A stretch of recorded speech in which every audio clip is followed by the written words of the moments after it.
Delight Your Marriage, Episode 7. Welcome to the Delight Your Marriage podcast, the show where you hear from amazing and inspiring wives sharing their struggles, triumphs, and advice for this journey called marriage. Here's your host, Belah Rose. Hello and welcome. I'm so grateful that you're here today. And I just want to take a moment and acknowledge you for taking the time to invest in your marriage. I believe this is the most important relationship in your life, aside from your relationship with God. And you are taking the time to really dig deep and understand and recognize how important it is. So great work. And I'm really looking forward to the second half of this interview with Jen Smith. So if you haven't listened to the first half of the interview, that's episode 6, and just go ahead and click on that one. You'll want to hear that because she gives her story about her marriage and the hard things they've gone through, especially with sexual intimacy. But this second half is really focused on what she learned through that struggle, what the 3 major things were that saved her marriage. And lastly, I mentioned this on the last episode, she talks about something that literally was a product she was using that significantly made an impact in her sexual intimacy. I was shocked. It's something that you might be using too. So definitely listen in. At the end of the interview, I give my in-depth look at Jen's new book, and I read a little excerpt, and it's pretty cool. I think you're going to enjoy it. You know, I did do theater when I was in high school, so you'll have to listen in for my theatrical reading. Let me know how it goes. Okay, here's Jen. So I want to hear about how your marriage is now and kind of what's come out of this struggle. Okay. For those listening, I just want to make this really well known. Our marriage is not perfect. I think sometimes when we see people online or even on stage or in front of us and they look so happy, it can seem like they have a perfect life, and then that discontentment roots in your heart. And I know because I've been there and I've struggled with that perception of people. Once you get to know them, you realize quickly nobody's marriage is perfect. There's no such thing as a perfect marriage because, again, we have a need for a savior. This world is fallen, and sin just is ripping people apart. And so I just want to be real honest with you and say that me and my husband struggle on a daily basis with different things still. And we're a lot better now with because we've learned how to communicate through our issues. And we've had a lot of help in, from friends coming to us saying, hey, we see this in your marriage and we just want to know if you're okay. And so we've been kind of going through this process of transformation of how to be a husband and wife. But it doesn't mean that we're perfect. We still, we still struggle, but we are very much well off now than when we started. And I think because the 3 years of turmoil that we went through, had we just avoided God and never went back to Him, we would not be married, and I don't know where our lives would be right now, but I know I'd be miserable. I know that I would have so much pain and resentment towards God for what happened, but because we were able to draw close to Him, even despite our hurt, I think that really saved our marriage. And it takes time over the years to grow closer to one another, to grow closer to your husband. And that's taken me a long time to realize, because I had kind of going into marriage as going into becoming a wife. I think me and my at the time fiance were infatuated with one another. And then we get married and it's like, who are you? And you want to point the finger and blame them because you feel almost deceived. But the reality is, when you're in such a close proximity with someone else, you're going to see them for who they really are. And you can't let that offend you. You can't let that hurt you, even though it will at times. You have to give those offenses and hard heart issues back to God and tell Him, say, this is really frustrating me. How can we change? How can we move forward? And so that's where we're at right now. We're still learning how to communicate with one another and be respectful. But we're really happy in our marriage, and we're finding so much fulfillment in the purpose that God has for us, and especially coming into this child rearing season of having a 2-year-old and now an almost, baby is on the way. we know that God is going to challenge us and test us in even more ways than we already have been through. Because I think that children have the same kind of, I don't know what it's called, reflection or something, but because when you get married, you know, it's really hard because it tests your faith and your character. And then the same thing happens when you have a child, because you start doing things that you don't necessarily want to do or know how to do, or, you know, want to do a different way. So it's just a very big learning process, a learning curve that just helps us. And if we go to God, you know, on a daily basis, He'll help us. I truly believe that. Yeah. Yeah, that's awesome. Well, would you share, what do you think the 3 biggest things are that you feel have been central to your marital success? I think absolutely number 1 is having God at the center. And for me, that didn't happen very easily, because I still had a lot of hurt feelings towards God. But just going to Him and saying and communicating to Him why I feel frustrated. So, you know, if my husband was talking mean to me that day, or I felt that way, I would go to God and say, I'm so frustrated because this, and this, and then ask Him for peace. And so it can be really short, it can be really small, but start there. Start through prayer and asking God to help you. I believe that was number 1, like very vital for our marital success, was going to God in prayer, individually, but also together. My husband would pray over us, and then eventually I started praying too, for our relationship, and just submitting our relationship to God and asking what He wants done with us. And I think the other thing was reading His Word and knowing His truth, and making sure that I wasn't just coming up with my own truth, because sometimes we do that to justify our behavior. You know, we want to be right, and we want to be the one that knows how to handle things and have that control, but we have to realize that we don't. God is in control, and we need to allow Him the freedom to transform us. And then the third thing was community. Having people, whether it's, like I said, one friend or several, that walk alongside you. They keep you accountable. You give them permission to speak into your life if they see you guys bickering or fighting, or, you know, doing things that don't honor God. Yeah. And then you know, come together and you respect one another. I think that for us, the friendships and the community that we had, they cried with us, they laughed with us, I feel like emotionally carried us at times. So prayer, drawing closer to God, reading His truth and understanding His truth, and building community, I think, are the 3 things that really saved our marriage. I love that. And it sounds like, in your talking about community, it sounds like these are people that really are for your marriage, that really want you guys to succeed and thrive. You know, they're not going to be the ones to say, like, you're kidding me, he did what? And then, well, no. Better. And the point when you come together, just so I clarify, is not to talk bad about your husband. It's to talk about the issues at hand. And so that's really important, because sometimes I do talk about, you know, go get a girlfriend and talk about your marriage, and people take it the wrong way. It's like, not to husband bash. That is not acceptable, and it's not God honoring. But it's just to talk about the issues at hand. And most of the time you end up talking about yourself and what God's doing in you. But it really is so vital. I believe God, you know, talks about the body for a reason. We all need each other. And I think today's culture really does a good job of trying to isolate one another, and we've accepted that for a really long time. But I'm challenging that. Yeah. And to clarify, when you say body, you're talking about the body of Christ. So all the Christ, people, the church, people involved. Yes. Okay, awesome.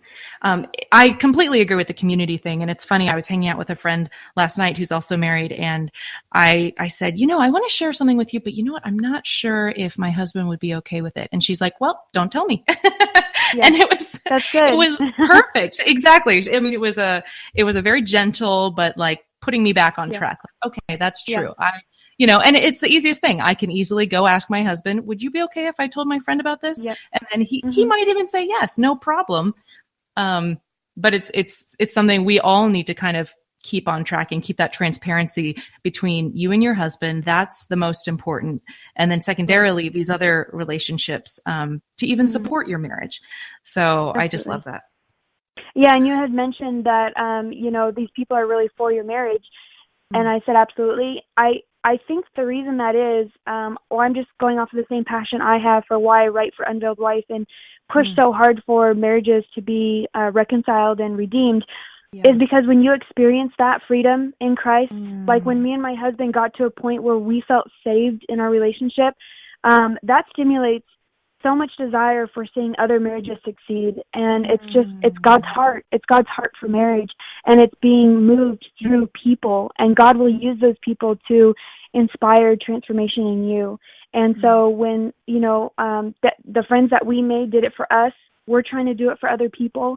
And you'll, for anyone listening right now, when you experience the freedom and transformation, when you draw close to God and you have a God-centered, God-honoring marriage, you will have that same desire, and you'll want to reach out to other people who are suffering or going through a hard time, and you'll be there for them. And then you'll realize that you're being God's hands and feet. God's utilizing you as a vessel for His glory. And it's such a beautiful depiction of the church. I just love that. I completely agree. I mean, having been in really, really, really tough marriage and then being able to see that, wow, God can actually use marriage to positively affect every aspect of your life, including your walk with Him, including the way you serve others, including the way you love others. I mean, I completely agree. It is so true. It stimulates so much desire to want to see that happen for other people. I mean, another little anecdote of a friend of mine and I were talking. She's got a divorced mom, and she was telling me, the mom is still single. And she was telling me she's got in-laws. However, her husband's parents are married happily, and they come and they help with their grandkids all the time. And they are so supportive in all of this. And she said that she kind of considers her mother just not willing to give as much to the kids or willing to even babysit or these kinds of things. And it's interesting. I mean, what I kind of took from that story was, wow, God is using this marriage of this mutual support and love and goodness to kind of help them be able to serve better. Whereas when you're kind of not in that zone of having your own needs met in marriage and having, your love tank filled, you don't feel like this extra abundance of love that you want to serve others. So anyway, that was interesting to me to think that, when I was in a bad place in my marriage, I was not able to help anyone. I was just desperate. Right. Yep. I totally agree with you. Like, I was there too. Those really hard times that I was kind of like shunning God and my husband and isolating myself. There was no way I could walk aside another wife and say, just hang in there. There's no way I could have done that because I was hopeless. Right. But, we talked about perspective earlier, and I feel like once we get that godly perspective, that's when we're able to see where other people are at. But if we allowed like discontentment and bitterness to be a part of our hearts, there's no way we're going to be able to fulfill or encourage or inspire other wives. It's just... It's hard because our perspective is self-focused. We're focused on ourselves and not on what other people are going through and how we can help them. Yeah, that's so true. And I'd love to ask, we've talked about sexual intimacy a little bit, but if you could share kind of one tip or piece of advice that practically a wife could implement even tonight, for example, what would you kind of share? Well, just based off my background, I would say initiate.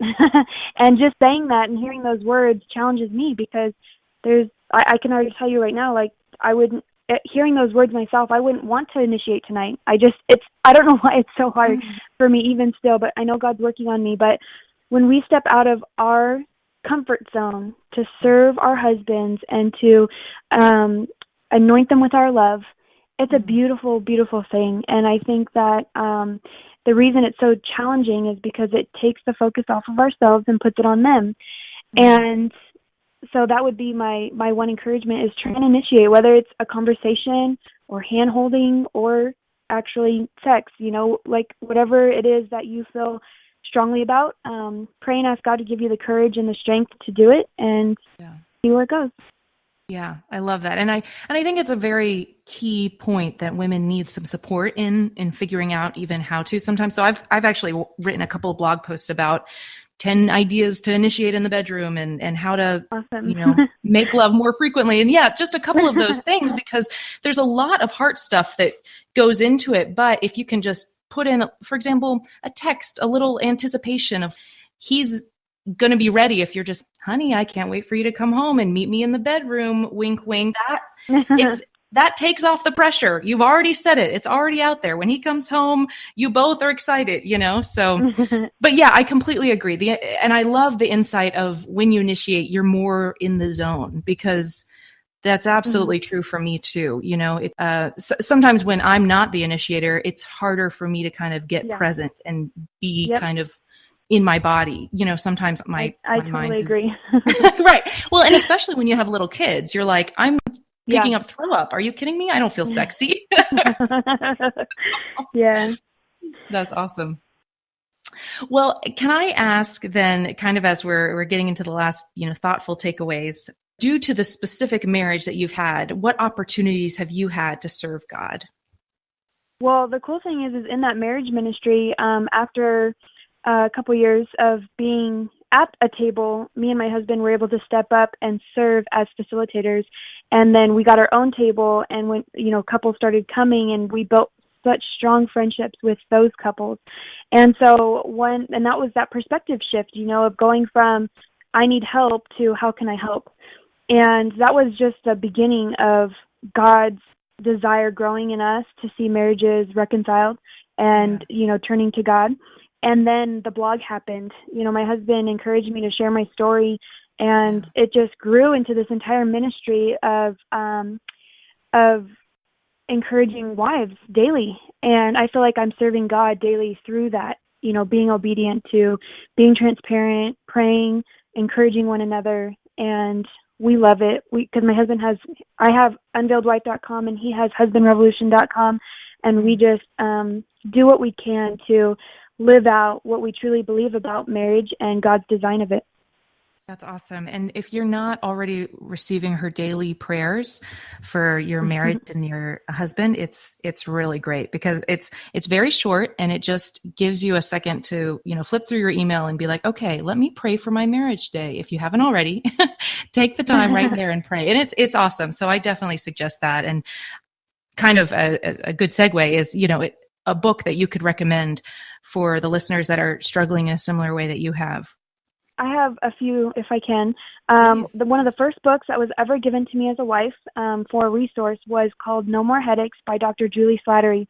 And it completely revolutionized my perspective of sex in marriage. And it walks you through different people's testimonies, but it also shares like the science behind our bodies and what happens when we initiate sex or when we fulfill, sexual intimacy in marriage. What does it do to your body, and what does it do to your husband's body that brings you closer together? And it really just challenged my view of sex, and so I would highly recommend that. My book comes out March 3rd, which is The Unveiled Wife, and it's basically my marriage story and walking everyone through just those hard seasons of marriage in those first beginning years for me and my husband. The sexual intimacy, but also all the amplified issues because of that. And then it also walks through the healing process and what God did to heal my heart and transform me. And so those are two books right there that I feel really, really strongly about. That's awesome. And if you relate to Jen's story, I definitely suggest reading her book. Because it's going to give you exactly her insights into how this shift came about, and if you're in a similar stage, it's just going to be amazing. So I love that. And March 3rd is coming right up. So that's really exciting, Jen. March 3rd, yeah. It's right around the corner. And the subtitle is Embracing Intimacy with God and Your Husband. And I wanted people to see that and hopefully own it, like I want them to truly be able to get to a place where they can embrace intimacy with God and their husbands, because I remember being in a place where that was too hard to even fathom. And so hopefully it gives people some encouragement there that they can do that. Yeah, that's awesome. So my last question for you before we wrap up is, if you could go back to your first year of marriage and sit yourself down, what is one piece of advice that you would give Jen? I think I would sit down and say, you're going to make it. Just to give that hope for tomorrow, and I would also tell myself, and I know this is going to sound strange, but tell myself to consider my health and how the environment really affects my body, what I put into my mouth, to eat and drink, and then what I put on my skin, because everything around us affects our bodies, whether we know it or not. And that was one of the huge contributors to why me and my husband couldn't have sex. There was an ingredient that I was sensitive to that basically was just hindering my body from working naturally the right way. And I talk about this in my book. I know it sounds strange, but I would tell myself to consider it because back then, in that first year of marriage, I was too wound up emotionally to even consider that it could be something else that was affecting me. For some people, it might be birth control that's affecting you. For some people, you might be allergic to dairy.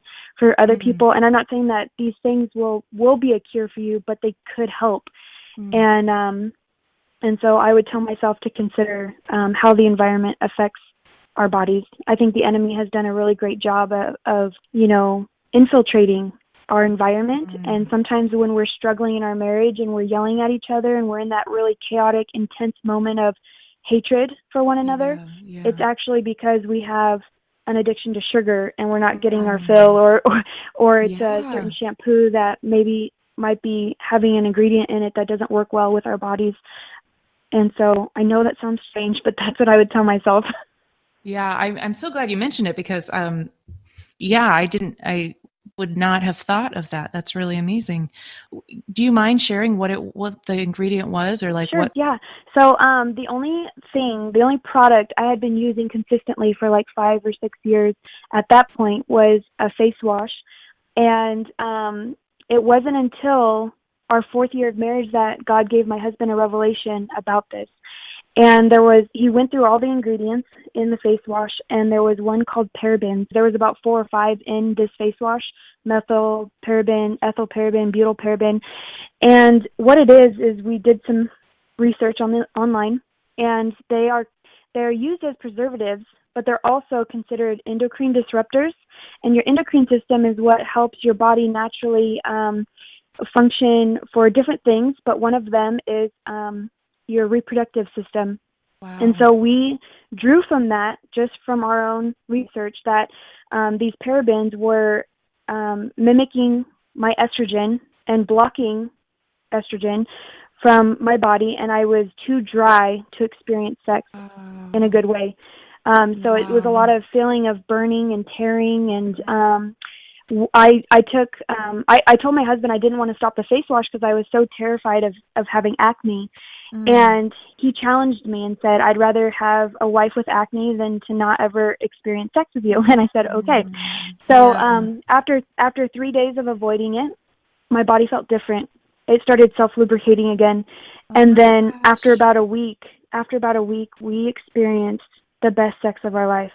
And I'm not kidding you. It was the strangest thing, but I feel like God truly gave us that to show us that we could be healed, that there was healing for us.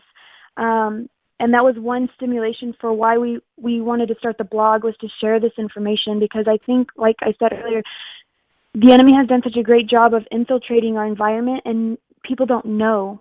People just don't know that there's things in face wash or shampoos and conditioners or lotions, and our skin just soaks it up and starts reacting and responding to our bodies, and we have no clue. So I know it's such a strange thing, and I don't know if anybody else is as sensitive to them as I am, but we have found a lot of companies and corporations standing up against parabens. You'll notice, like on certain cosmetics, I've seen it. Yeah, it says paraben free. And I think that there's going to be a lot more things coming out about parabens in the next, decade. Hopefully, I'm praying for it. Wow, that's pretty incredible. I'm so grateful you shared that. Thank you, because who knows? I mean, who knows how many others are dealing with the exact same thing, and it's just stupid face wash. I mean, my gosh. I know. Wow. Well, I've been paraben free now for like 4 years, and it hasn't changed. It's changed my body in a good way, but it hasn't stopped my daily routines or made it inconvenient for me. I've just found products that I can use now that work better with my body. And since then, me and my husband have had a great sex life. So someone can tell me, like, you're crazy for thinking it's parabens, but for me, it was too real and too awesome not to share about. Yes, exactly. And I do mention it in my book. My Great. book, and I give some more in-depth detail on that. I love that. Well, thank you so much. This has been awesome. Well, so where, we talked about it a little bit, but where can people connect with you online? Oh, cool. So unveiledwife.com is where you can go to read my blog and all the resources that I provide for wives. Unveiledwifebook.com is where you can get your copy of The Unveiled Wife, which you can pre-order it now or get it out when it comes out March 3rd. And then I'm pretty much on every social media outlet. It's Facebook, Instagram, Twitter, Pinterest, and it's just at Unveiled Wife. So I would love for you guys to follow me. I engage most on Facebook and Instagram, but I'm constantly pouring out resources to all of those. Yeah, it is really true. She really does pour out resources, and she's got an amazing community of wives that encourage each other and help each other. So definitely check that out. And I'm really excited to get your book when it comes out March 3rd. So thank you so much, Jen. This has just been incredible. Thank you for sharing your heart so openly and being so vulnerable. Well, thank you so much for the opportunity to share. And I just want everyone listening right now to know that I care about your marriage, and you'll hear that through what I write. But I am praying for you and praying that you are reconciled in your marriage, that you and your husband are feeling like a team, and that you guys just have marital bliss. We'll talk to you soon then, Jen. Thank you. Thank you. Bye. Wow, what an awesome interview with Jen. It's just incredible, her story, that even the most difficult and challenging aspects of their marriage ends up being the very thing that God uses to bring so much healing and help to so many others. I'm going to chat a little bit more about her book in just a minute, but I wanted to mention, if you are struggling with how to start things off in the bedroom, I want to recommend a couple of free resources. Something called The 8 Secrets of Staying Present in the Bedroom, and then also an article about how to work through anything that's holding you back from frequent lovemaking. So I think it's going to be really helpful, and I have them all linked up to delightyourmarriage.com/7.